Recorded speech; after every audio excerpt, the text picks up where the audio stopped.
The rain battered the streets of Ikoyi as the night dragged on, the rhythmic drumming of water cascading off the roof of the Velvet Lounge, one of Lagos Island's more exclusive but discreet hideouts for the city's upper crust and overworked elite. Inside, the air was slightly warmer, filled with the scent of aged brandy, perfume, and aged wood, with a fireplace flickering near the far corner. The mellow notes of a jazz saxophone floated lazily through the room, barely noticed over the laughter, chatter, and clinking glasses. Laurel Ogudu, 34, sat alone at the polished granite bar counter, her legs crossed tightly under a tailored navy trench coat. Her eyes were fixed on the melting ice in her glass of whiskey and soda, the amber liquid diluted into circles of despair. She spun the glass gently, staring through it as though hoping to find answers in its depths. A freelance lifestyle journalist by trade, Laurel loved her job but hated her bank account. Her income barely covered the rising costs of living in Lagos, especially with the massive debt now clinging to her like a curse. 1.5 million naira, she muttered under her breath, just loud enough for the indifferent bartender to hear but not react. 1.5 million naira for my father to blow on Baba Ijebu, she scoffed, her voice thick with sarcasm. And now I'm the one left dodging loan sharks like I'm starring in some Nollywood thriller. Her father had taken a loan from one of the most feared underground circles in Lagos to fuel his gambling addiction. And when he vanished, it was Laurel who stepped up to protect her mother and younger brother. 3 stools away, Williams Mustapha, 38, sat in deliberate stillness, dressed in a sharply tailored charcoal gray senator suit that clung to his tall, commanding frame. He was the image of elite control. A Lagos-based venture capitalist and one of the city's top real estate investors, Williams had no patience for noise, chaos, or people who couldn't manage their messes. Yet his eyes remained locked on the woman spinning her whiskey glass, her smile bitter, her sadness radiant. In front of him sat a glass of Glenfiddich, neat, untouched. His thumbs circled the rim slowly. He wasn't here to drink, he was here to think. Until she spoke again. Maybe I should just sell my kidney, Laurel said to no one in particular, laughing dryly. Or my soul, Williams frowned. He hated unnecessary noise, but there was something oddly magnetic about her vulnerability, her unfiltered chaos. Against his better judgment, he spoke. How much do you owe? Laurel turned, startled. Her eyes widened slightly at the man whose posture was too straight and whose voice was too cold, but her drunken smile returned. Are you asking because you want to invest? She teased, lifting her glass like a toast. 1.5 million? Naira, not pounds. Enough for the loan sharks to slice and dice. Answer properly, Williams said, his tone flat, businesslike. Laurel sighed and set her glass down. My dad took a loan from the wrong people. He disappeared. I took it on so my mom and kid brother wouldn't be collateral. Now I'm drowning. But hey, at least the whiskey's cheap. Williams studied her. She wasn't polished like the Banana Island women who chased him. Her coat was designer, yes, but wrinkled, her hair tied in a haphazard puff. No makeup, just raw emotion and dry humor. You drink too much, he observed. Laurel laughed, louder this time. Wow, insightful. And you're holding a glass, Mr. Mystery. What's your excuse? They talked, or rather, she talked. He listened, then responded in clipped, measured sentences. By the 4th drink, their worlds had momentarily blended. Laurel shared stories about her gambling father with gallows humor. Williams revealed he had once been married. Coldness, he claimed, had ended it. So that's why you look like you haven't smiled in 5 years, Laurel said, snorting. You got dumped for being emotionally unavailable. The night deepened. The lounge emptied. The rain persisted. And when Laurel grabbed Williams's wrist and slurred, I can't go home. They might be waiting outside. He didn't argue. He didn't say anything at all. They stumbled through the puddled streets of Ikoyi to a boutique hotel nearby. One thing led to another. Whiskey, pain, curiosity, a night of tangled limbs and forgotten restraint. The next morning, Williams woke first. The room was dim. Laurel snored softly beside him, disheveled, peaceful, real. A thought sparked. He needed an heir. His mother had been on his neck for years. She needed freedom, a way out of her debt. He gently shook her awake. "I'll pay your debt," he said, voice quiet but firm. "All of it. In return, you'll have my child." Laurel blinked, confused, then burst into laughter. "Wow, straight to the point. You negotiate even when you're hungover." "No emotions," Williams added, already scribbling on the hotel notepad. "Terms clear, you decide. I live in Banana Island, Mustafa Heights." Laurel sat up, rubbing her temples. "Let me think. I'm not a baby-making machine. But you know what? Give me 3 days." 3 days later, the loan sharks came knocking at her mother's door. That night, Laurel stood in front of the glass-paneled entrance of Mustafa Heights, her fingers trembling as she pressed the intercom. Williams opened the door, calm as ever. "Decided?" She stepped in, pulled the crumpled contract from her bag, signed it. "One condition," she said, smirking. "Make me laugh, just once. Let's see what happens, Mr. Ice Prince." Williams didn't flinch, just took the paper and said, "Come in." And with that, a contract was signed. But a storm had only just begun. The penthouse at Mustafa Heights was less of a home and more of a sculpture. Clean lines, wide marble flooring, black velvet sofas arranged with military symmetry. The panoramic windows offered a breathtaking view of the Lagos Lagoon, but inside it was silent, unforgivingly so. No ticking clocks, no flowers, no clutter. Everything was curated for functionality, not warmth. When Laurel Ogudu stepped inside with her scuffed suitcase and a tote full of kitchen essentials, the echo of her heel boots was the only thing that dared disturb the space. She turned in place slowly, eyes widening as she took in the sterile grandeur. "Looks like the kind of place where people come to argue with lawyers, not live," she muttered. Williams Mustapha, standing near the open glass wall overlooking the lagoon, didn't react. He was dressed in a crisp white caftan, holding a glass of water like it was a prop he barely needed. His posture was effortless but cold, like he had become part of the penthouse itself. "No noise in my home," he said flatly, as though reading her thoughts. Laurel rolled her eyes. "Then you married the wrong woman, Mr. Mustafa, because silence gives me hives." That night she unpacked in the guest suite, an impersonal space with pale gray walls, clinical white sheets, and a single piece of art, an abstract metal sculpture that looked like a pretzel having an identity crisis. She didn't cry, she didn't second guess. She just sat on the edge of the bed, looked around, and whispered, "You agreed to this, Laurel. Suck it up." By morning, she was already in the kitchen. The utensils were pristine, untouched. The spice rack was alphabetized. The fridge, while massive, was almost empty, save for bottled water, protein shakes, and imported berries. "Tragic," Laurel muttered. "This kitchen needs Jesus." She set down her tote and got to work. Out came the peppers, onions, and her grandmother's iron skillet. Within minutes, the apartment was filled with the heady scent of sautéed garlic and thyme. The sound of sizzling oil cut through the silence. And then, the faint notes of Burna Boy playing softly from her phone. When Williams entered, he stopped short. "What are you doing?" he asked. His tone dipped in disapproval. Laurel turned, holding a wooden spoon like a sword. She wore a faded t-shirt that read, "Eat, laugh, repeat," and her feet were bare on the marble tiles. "Liberating this kitchen," she replied, "and if you're lucky, you'll get the first taste of jollof rice that doesn't come in a takeout box." Williams approached the island, frowning slightly. "This kitchen has never been used." "That's child abuse," Laurel muttered, spooning a taste into a small bowl and sliding it across the counter toward him. He didn't move. "Try it," she insisted, arms crossed. Williams picked up the bowl, took one cautious bite, chewed, and said nothing. "Well?" Laurel asked, leaning in. He set the spoon down. "Tolerable." Laurel laughed. "Wow, high praise from Banana Island's icy prince." He turned away, but she saw it. The flicker, the ghost of a smile. By the end of the first week, Laurel had introduced throw pillows in bright colors, a soft rug by the balcony door, and 2 small aloe vera plants she called Kiki and Kelvin.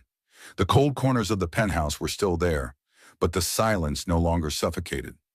Williams, though still distant, began returning home earlier. Once he brought her a box of mangoes. When she asked why, he only replied, "You mentioned them." On a rainy Thursday night, Laurel caught him staring, not at her, but at the pot of egusi bubbling on the stove. "Hungry?" she teased. Williams shook his head. "Just watching." "I bet you say that to all your deals." "I don't date my investments." "Good, because the stew is off the market." After dinner, she watched a Nollywood rom-com on the living room TV. Williams lingered near the hallway, phone in hand but not typing. When the lead actor proposed to the wrong twin and chaos erupted on screen, Laurel burst into laughter. "You don't watch movies?" she asked. "I watch the news." "That explains a lot." The next morning, Williams found a Post-it on the coffee maker. It read, "Life needs more spice. Coffee helps." He left it there. That weekend, Laurel found herself standing on the penthouse balcony at sunset, holding a glass of Zobo. The view was stunning. The ocean, the lights, the chaos of the city far below. She heard the sliding door open behind her and turned to see Williams. Shirt sleeves rolled up, no shoes. "You okay?" he asked. Laurel nodded. "Just thinking. It's peaceful here, like the world doesn't touch this place." He joined her, standing close but not too close. "It was built that way." "Why? To keep people out or feelings in?" Williams didn't answer, but his eyes softened just a fraction. Later that night, Laurel couldn't sleep. The baby kicked like she was training for the World Cup. She got up, made her way to the kitchen for warm milk, and found Williams already there, pouring himself water. "You too?" she asked. He glanced at her belly. "She keeping you up?" Laurel nodded, rubbing the curve of her stomach. "She's got opinions." There was a pause. Then almost reluctantly, he said, "Can I feel it?" Surprised, Laurel guided his hand. The baby kicked, his palms stilled, his brows furrowed. Then his whole expression shifted. "She's strong," he whispered. "She's mine," Laurel whispered back. They stood there a while longer, silent, connected through the flutter of life beneath her skin. The next day, Laurel came home from a walk to find the plants by the window had been moved to where they got better sunlight. A small detail, an unmistakable gesture. She smiled, touching the leaves gently. Then, looking toward the kitchen, she called out, "Mr. Mustafa?" He answered from his study. "Laurel." "I think you're melting." His reply came after a pause. "I think you're dangerous." By the fourth week, Laurel had learned the rhythm of Mustafa Heights. The sleek doors didn't creak. The air conditioning ran soundlessly. Williams rose at exactly 5:30 a.m., worked out for 45 minutes in his private gym, showered, dressed, and left for the office by 7 a.m. sharp. He never missed a step, never forgot a document, and never, ever asked her how she was settling in. Laurel, in contrast, filled the silence with music, cooking experiments, and mock interviews with her reflection in the hallway mirror.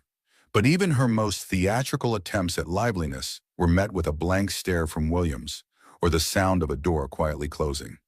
Still, something was shifting.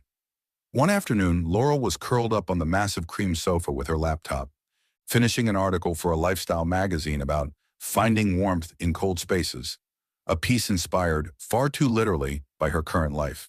She wore a sweatshirt that barely contained her growing baby bump. She had just hit send when she heard the penthouse door open earlier than usual. Williams stepped in, holding a box of strawberries. She sat up, blinking. "Strawberries? This isn't your usual cold corporate delivery." He placed the box on the kitchen counter without meeting her gaze. "You mentioned craving them last week." Laurel smiled faintly. "You remembered?"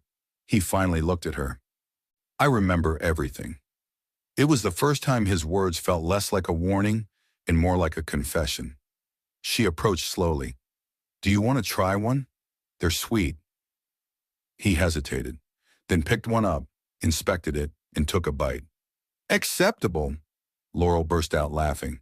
High praise from his coldness. He frowned, but the corner of his lips twitched slightly. "You really don't stop talking, do you?" "Nope, that was part of the contract. Make me laugh, remember?" "You haven't, by the way." I'm still waiting. Williams turned away. I'm not a clown. No, you're an iceberg, she muttered under her breath. Later that night, Laurel couldn't sleep. The baby kicked like clockwork at midnight, and she wandered into the kitchen in search of hot milk. As she leaned over the counter, rubbing her belly, she heard footsteps behind her. Williams. Couldn't sleep? He asked. She nodded. Baby's throwing a midnight party. He looked at her belly, something unreadable flashing in his eyes. Then he surprised her. Can I feel it? Laurel blinked. You want to feel her kick? He nodded. She guided his hand gently to the right spot, and a second later, a small bump pressed against his palm. His breath hitched. She felt him freeze, then relax. She's strong, he murmured. She gets it from her mum. They stood there in silence, hand on belly, hearts slowly sinking. That weekend, William stayed home on Saturday for the first time. Laurel made pancakes and danced barefoot to Asa's jailer. He watched from the doorway, arms crossed. You don't even eat breakfast, she called. I do now, he said. She raised a brow. Because of the baby? He met her gaze. Because of you. Laurel turned away quickly, suddenly overwhelmed. The cracks were forming in the iceberg, tiny fractures where light could finally slip through.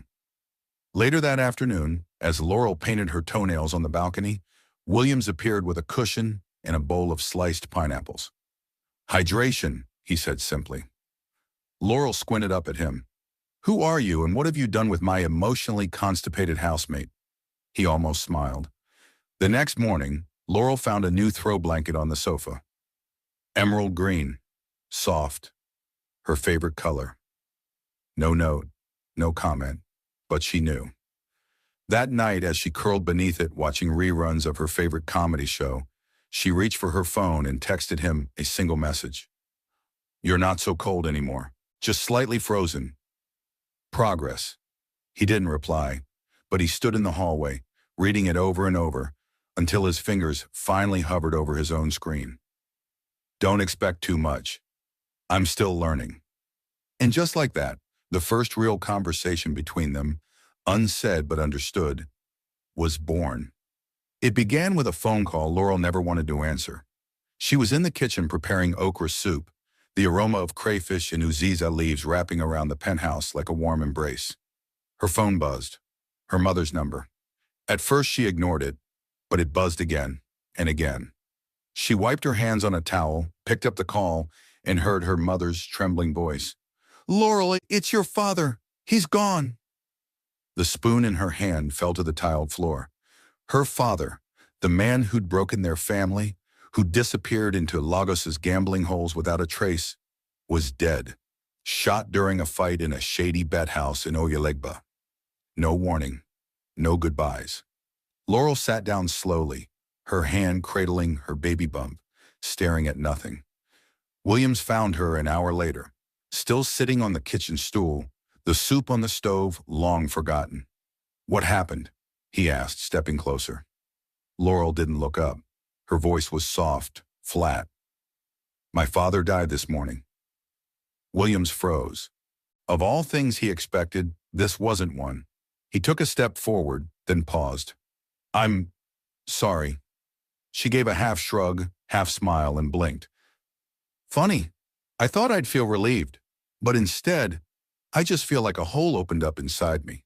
There was a silence that stretched too long. Then Williams moved to her side. It was awkward, almost mechanical, but sincere. He touched her shoulder, just once, lightly, and stayed there. Laurel didn't flinch. She didn't cry. She didn't say anything, but she leaned into that touch ever so slightly. That night, she didn't make dinner. Williams didn't ask why. The penthouse returned to its former silence. Not the comfortable kind that Laurel had learned to tease, but the heavy, echoing kind that reminded her of Mustafa Heights before she arrived. In the following days, Laurel withdrew.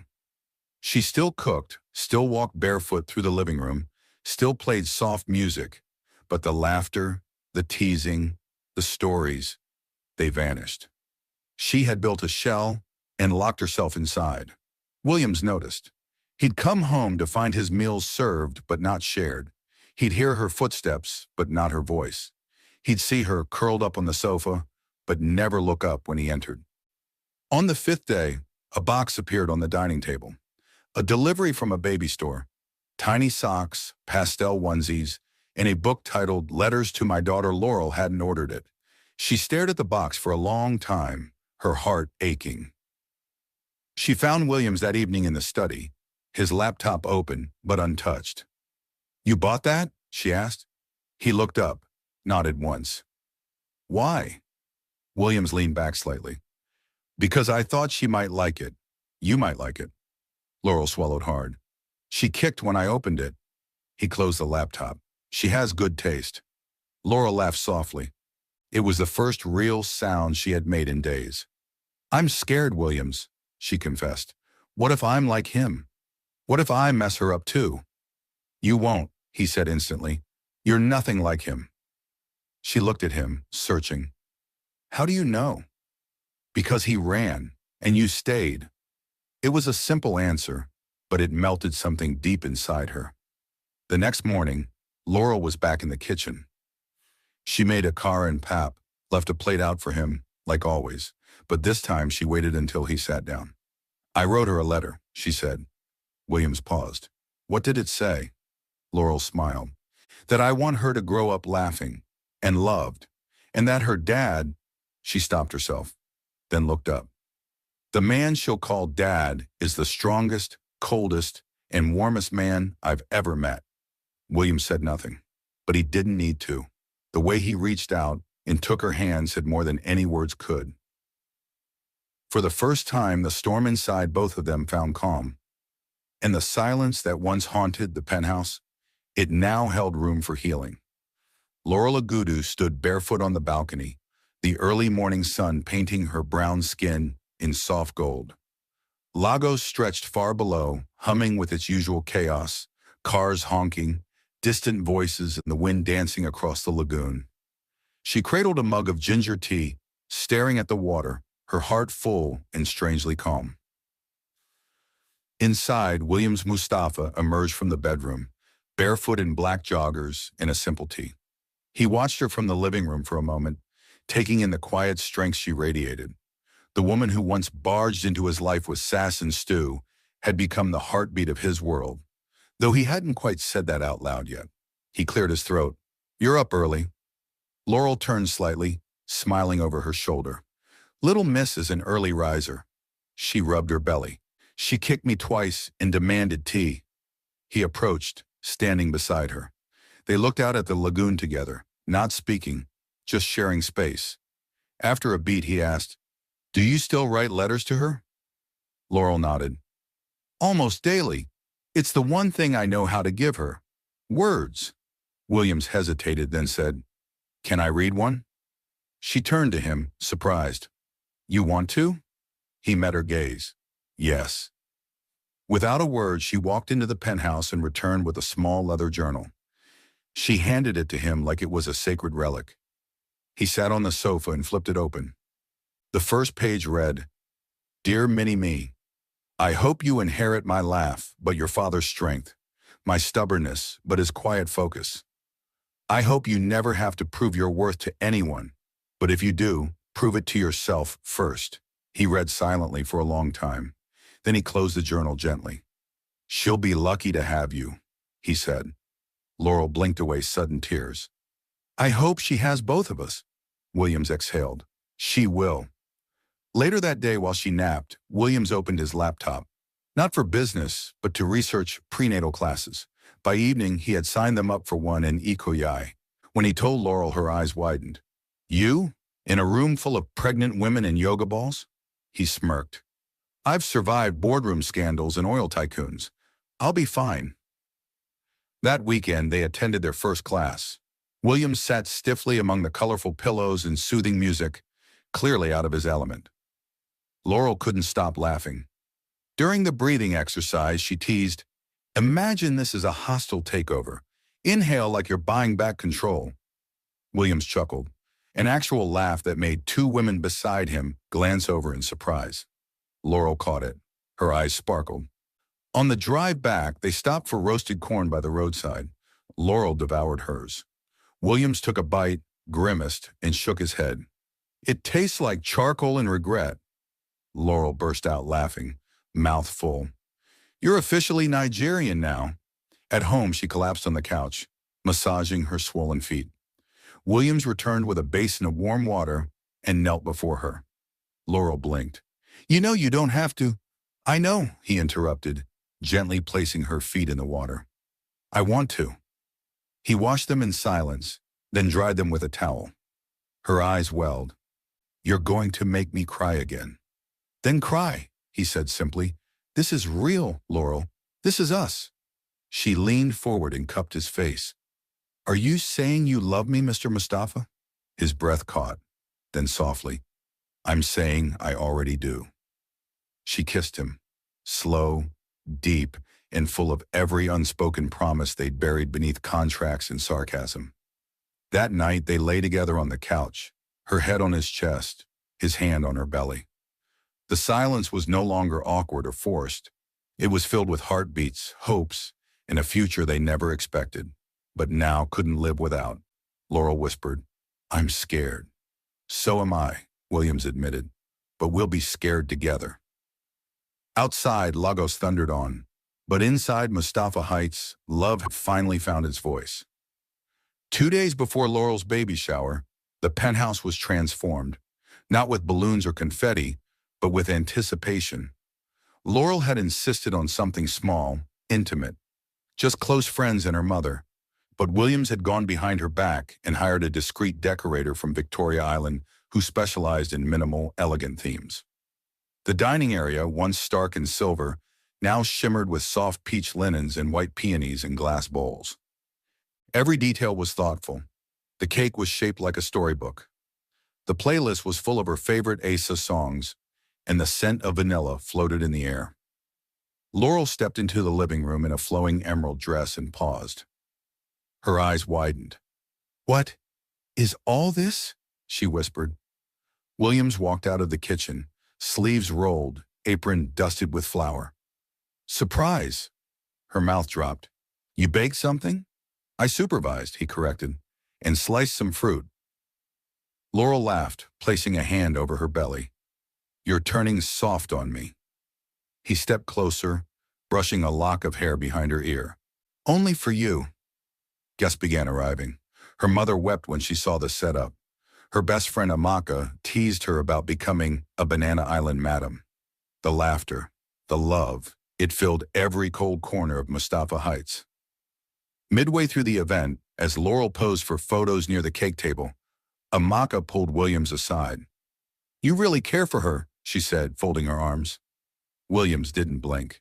Yes. Then marry her for real. He looked at her. We already are. You know what I mean. Not just papers, not just contracts. Williams said nothing, but that night after the guests left and Laurel was half asleep on the couch, he sat beside her and whispered, Would you marry me again? For real this time? Her eyes fluttered open. Are you proposing in sweatpants? Yes. Laurel smiled. Then yes. Even in boxers, I'd say yes. They got married again on a quiet Sunday morning. No photographers, no media. Just them, her mother, 2 of his cousins, Amaka, and a tiny judge who seemed more interested in the snacks than the ceremony. Laurel wore a cream lace gown she designed herself. Williams wore a pale ash agbada with silver embroidery. Their vows were short, honest, a blend of laughter and gratitude. I didn't know how to love until you showed me how to laugh, he said. And I didn't know peace, Laurel replied, until your silence stopped feeling lonely. That night, as they danced slowly in the living room, barefoot, her head resting on his chest, he whispered, I want to name her Liana. It means to climb. Laurel looked up, smiling. Perfect. She's our climb. The final wall had come down. It started just after 3 a.m. Laurel woke up with a sharp cramp low in her belly. At first she thought it was another false alarm, her body's recent hobby. But when the second pain came, sharper, longer, and closer together, her breath hitched. She sat up slowly, clutching her belly, heart pounding. Williams, she whispered urgently, reaching over to shake him.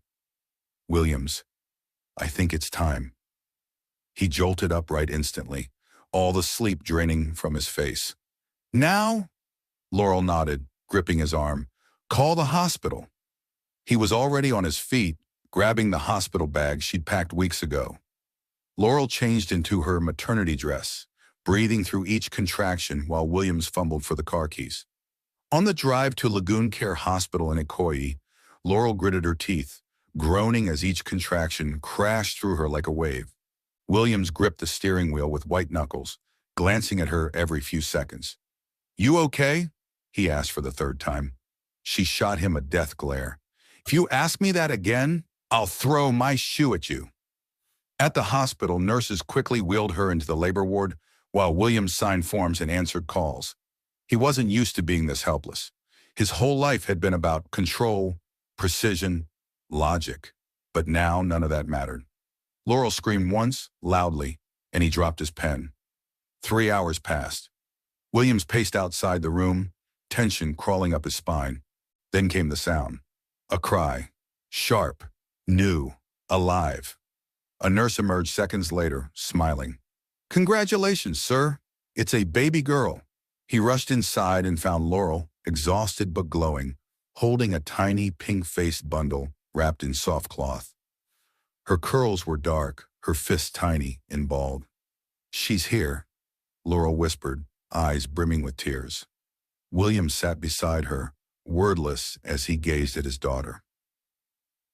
I've never seen anything so small, he murmured. And yet she's already got you wrapped around her finger, Laurel said with a tired smile. He reached out, his hand trembling, as he touched the baby's cheek. Liana. Laurel nodded. Our little climb. They spent the rest of the night in a daze, watching her sleep, feeding her formula, taking turns holding her. At one point, Williams fell asleep sitting upright in a chair, Liana resting on his chest. The nurses took a photo. Laurel would later frame it. Back at Mustafa Heights, 3 days later, the penthouse had changed again. It now had a bassinet in the living room, baby bottles in the kitchen, and lullabies playing softly through hidden speakers. One night, Laurel walked into the kitchen to find Williams swaying from side to side with Liana in his arms, humming a tune she didn't recognize. You're dancing, she whispered, leaning on the doorframe. I'm surviving, he replied. She hates silence. She's your daughter, then? They both laughed. Later, Laurel curled up on the sofa while Williams rocked Liana to sleep. I thought I knew what love was, he said quietly. But it's this. You, her, everything else before this feels like fiction. Laurel didn't reply. She just reached out, and they sat there, hands intertwined, hearts full. The ice was not only melted, it had turned to warmth.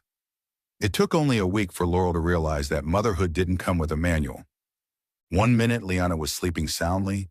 The next, she was wailing like she had been betrayed by the universe. Feeding schedules blurred with nap time. Nights became a confusing mix of lullabies and whispered prayers. Yet, in the chaos, Laurel found a rhythm. A new normal.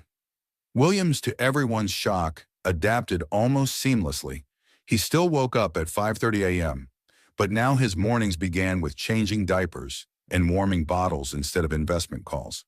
The Mustafa Heights penthouse, once cold and still, now echoed with soft cries, baby coos, and the occasional crash of Laurel knocking over toys while pacing with Liana in her arms. Every corner of the home held signs of life. A burp cloth draped over a kitchen chair, a pacifier in Williams's suit pocket, baby socks in the laundry basket next to cufflinks. One morning, while Laurel was folding laundry on the couch, Williams stepped out of the bedroom in a full three-piece suit, holding Liana on his shoulder like she was part of the outfit. I don't know whether to swoon or laugh, Laurel said, watching him gently pat their daughter's back. She was fussy, he replied. She prefers this shoulder. You know she has you trained, right? Williams arched a brow. You're the one who said she takes after you. Laurel smiled, then paused. Thank you for being this, for being present. He looked at her, eyes warm. You and Liana are my only meetings that matter now. They shared breakfast together. Pap for Laurel, fruit and toast for Williams, and a bottle for Liana. Laurel found herself humming between bites. Peace had never tasted so ordinary and so perfect. That afternoon, Amaka visited, bringing baby toys and gossip. "Banana Island suits you," she teased Laurel. "And look at Mr. Mustafa, Father of the Year." Williams simply nodded from where he was sitting, gently rocking Liana's bassinet with one hand while reviewing reports on his tablet with the other. "He's a changed man," Laurel said proudly. After Amaka left, Laurel stood at the floor-to-ceiling windows, holding Liana against her chest. The sunset was brilliant, streaking the Lagos sky with orange and purple. "She'll grow up here," she said softly, "in this home, with love." Williams came to her side, with more than love, with stability, with two parents who fought their way to peace. Laurel rested her head against his shoulder. "That's our new normal." He kissed her hair. "And I wouldn't change a thing." As Liana gurgled between them, eyes wide and curious, Laurel smiled. "We made a home, Williams." And for once he didn't need to reply. His hand found hers. And that was answer enough. It was a Monday afternoon when the past came knocking, quite literally. Laurel had just rocked Liana to sleep after a fussy hour of coos and wriggling. She placed her gently into the bassinet and tiptoed into the kitchen to grab a slice of plantain bread. The penthouse was quiet, save for the soft lullaby playing on repeat. Then came the buzz of the intercom. She pressed the button. "Yes?" A crisp, unfamiliar voice crackled through. "Good afternoon. I'm looking for Williams Mustapha. My name is Mustafa Adebayo." The name rang like a dropped glass in Laurel's ears. She knew it, had heard it once in passing, maybe twice in hushed tones. Williams's ex. She froze. A moment later, Williams stepped out of his office, tie loosened, brow furrowed. "What's wrong?" Laurel turned slowly. "Someone's downstairs. Moreo." Williams stiffened. It was the first time she'd ever seen his composure crack without a word being spoken. He stepped forward, pressed the security panel, and after a pause, gave clearance. Laurel folded her arms. "Do I get a warning? A backstory?" "She was important," he admitted. "Years ago. She left, for New York. I haven't seen her since." Before Laurel could respond, the elevator chimed. The doors opened, and there she was. Moreo Adebayo, poised in a cream silk blouse and designer trousers, her hair pulled into a neat bun. She was striking, like someone carved from ambition. "Williams," she said, stepping in without waiting to be invited. Laurel's eyes narrowed. "Moreo," Williams greeted, his voice even. Moreo's gaze shifted to Laurel. "And you must be—" Laurel, his wife. There was the briefest flicker in Moreo's eyes, surprise, maybe even something colder. "I see. I didn't expect that." "You expected him to be alone?" Laurel asked coolly. Williams cleared his throat. "What do you want, Moreo?" She turned back to him. "I came to say goodbye. I'm moving back to Nigeria permanently, but I needed to see you one last time." "Closure." "Closure," Laurel echoed. "You came here for closure after disappearing for years." "I didn't come to stir anything," Moreo said, glancing at Liana's sleeping form in the bassinet. "I didn't know you had a child." Williams stepped forward, his posture protective. "We're a family now." Moreo's lips twitched. "Good. You look happy," Laurel interjected. "We are." There was a silence. Then Moreo gave a small nod. "That's all I needed. I wish you both well." As she turned and walked back into the elevator, Laurel remained still, her hand on the edge of the bassinet. The moment the doors closed, she looked at Williams. "Anything else I should know?" "No," he said quietly. "She left me, for a bigger dream. But I stopped dreaming about her a long time ago." Laurel exhaled and walked into his arms. She saw what I see every day now. You don't just build wealth, Williams. You build something solid. And that scares people who don't know how to stay.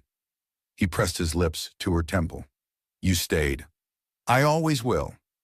And as the past vanished down the elevator shaft, the present held tight. Stronger than any ghost. The sun was beginning to rise over Lagos, casting soft streaks of pink and amber across the glass windows of Mustafa Heights. Laurel stood on the balcony, Liana snug in her arms, wrapped in a cozy peach blanket. The world below was waking, but inside their home, peace reigned. William stepped out in his robe, a mug of steaming coffee in his hand. He paused at the threshold, watching his wife and daughter bathed in the morning light. "She's so calm," he said, approaching slowly. "She gets that from you," Laurel replied without turning. "Well, the calm. The dimples are mine." He chuckled and wrapped an arm around her waist. They stood there, a family framed in silence. Later that day, they attended Laurel's father's memorial. It had been 6 months since his passing, and the family decided to mark it with a quiet ceremony at the church he once adored. Laurel wore a cream lace dress and carried Liana close. William stood tall beside her, his presence silent but anchoring. During the service, Laurel gave a short tribute.